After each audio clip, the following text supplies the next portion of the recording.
I'm Tinny from minibulldesign, and today I'm going to talk about backpacking and just give you my view of backpacking.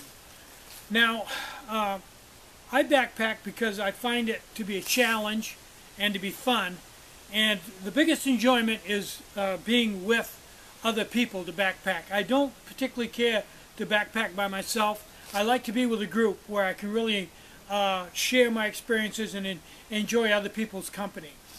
Now, when it comes to weight, I used to be a fanatic. I'm not anymore. I try to keep my weight down. I don't carry anything stupid. I try to carry everything as light as possible within reason. Now, there's backpacking light and there's backpacking stupid. I try to stay on the light side. My pack usually runs between 16, 18 pounds, but it's a huge amount of comfort. And I've been able to maintain that low weight and high comfort by spending a lot of money, like Cuban fiber tarps and down underquilts and high-tech hammocks, titanium, that type of stuff. Even lightweight synthetic clothes to keep the weight down as much as possible. Now, I've tried some really ultralight backpacks, and I found out that if my pack is 3 pounds heavier, that's a lot of weight. 3 pounds is serious stuff. But I'll get tired sooner, so I'll have to stop more often. But a pack like this that weighs 3 pounds more than a light pack, this weighs 3.5, is going to be infinitely more comfortable. So I'm going to enjoy myself when I am walking. I'll just have to stop more often. On the other hand, if I have a super lightweight pack on that doesn't drag me down as much, I can walk a lot further. But for me, I'm probably going to be uncomfortable the whole time. That's okay when you're a young jock, but when you get up into your 60s, that don't cut it. I want a good, comfortable pack. I don't want anything cutting into me and driving into my back, and it's just not for me. So I highly recommend that you judge a pack more by comfort than by weight.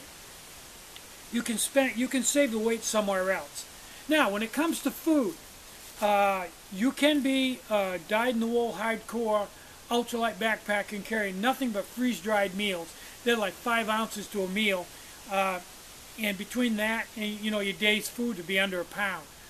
The inherent problem I've found with those, for me at my age, is they don't have any fat in them. Fat's a funny thing. It's the highest concentration of energy you can get is in fat, way more than sugar. But unlike sugar, fat does not, it doesn't age well. It goes rotten extremely fast. It'll spoil within 2 or 3 days. So if you've got fat in any of your food, it has to be suspended with either sugar or salt, like beef jerky or candy bars. And that's fine and dandy for snacks, and that's where you can get some of your fat, but it's not good for your main meal of the day. For the main meal of the day, you can't live on candy bars and beef jerky. And if you're eating freeze-dried, there's not going to be any fat in it at all, none. So what I do is, I usually never stay out more than 3 days to a time. I carry a bottle of squirt margarine. It's high in fat, and it seems to travel very well. I've never had any trouble with it going bad, and I've had bottles of this stuff in my pack for weeks, hanging on the rack, forgot to take them off. And when I've taken them out, it's never been spoiled. But I don't live in a really hot climate. Usually the temperature when I'm backpacking is between the 60s and 70s. And if it was really hot, I don't know whether it would last as long or not. Between the fat and the candy bars and in beef jerky and in the margarine, and I also usually carry bread products, preferably burrito wrappers, those wheat wrappers, white, round things that you wrap your burritos in. I usually carry a bunch of them. There's some fat in those. And some of the meals I carry, I'm sure I'm sneaking a little fat into. I'm thinking of like Babel Fish 5's chili. That and some burrito wrappers and a water bottle with some cold water with some soy moo milk in it. And then maybe for dessert, some of Babel Fish's cheesecake. I got it. Some of Babel Fish 5's cheesecake. Between the chili, the cheesecake, the burrito wrappers, and the milk, I can do fairly well and enjoy myself and have a good meal. I don't fare well on these dehydrated meals. They don't go through my digestive tract very well. They're not especially good, and they don't have a lot of calories in them.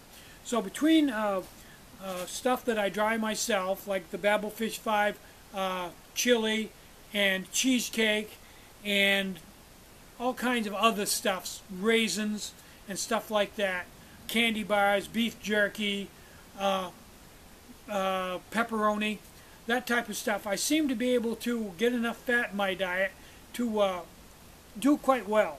Now at my age, I don't hike a lot of miles a day. A really, really, really big day for me would be like 10 miles. What I usually do is I hike about 5 or 6 miles a day, and I usually will hike maybe a mile and stop, sit down, have a little snack, drink some water, look over the scenery, try to stop in a scenic spot, and then I'll walk another mile. So I'm walking a mile, then I'm resting for a half an hour, maybe 45 minutes on a hot day, and I don't cover a lot of ground. My old body just won't handle hiking big miles anymore. I just get sick, and at the end of the day I can't eat, and it's all downhill from there.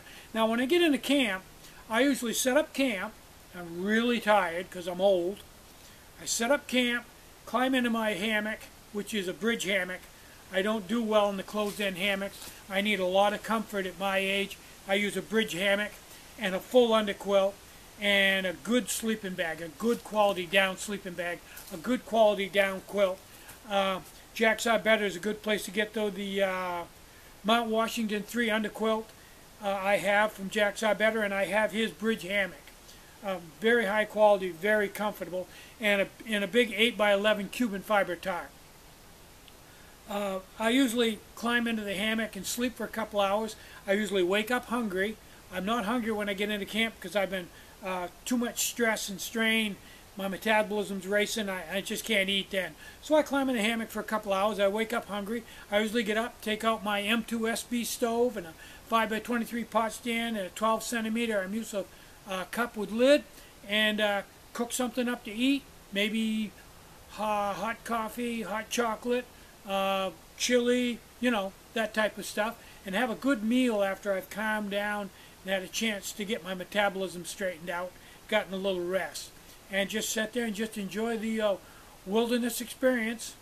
Get up the next morning and enjoy my friends and go back out on the trail. That's how I do it, and it's worked well for me. It's taken quite a while to get the bugs out of this, but in the end, that's the system I use. Is there any downfall to the system? The biggest downfall for me is I'm not happy unless I get the reward of being up on a vista, being up high where I can see for a long distance. That's my reward, and at my age, climbing the up mountains uphill is not very much fun.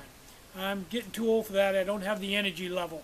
So I've had to settle for some lot lower vistas and maybe spend evenings by a really nice, fast-running river or something. But the mountaintop part of it, I've pretty much, that's behind me now. I just can't stand it. So I'm Tinny from minibulldesign. Get out and hike, take a friend, enjoy the great outdoors, and more important than anything, try to have a really great day. Try to take some time out to have just a little bit of fun today. Osprey, Atmos 50. Bye-bye.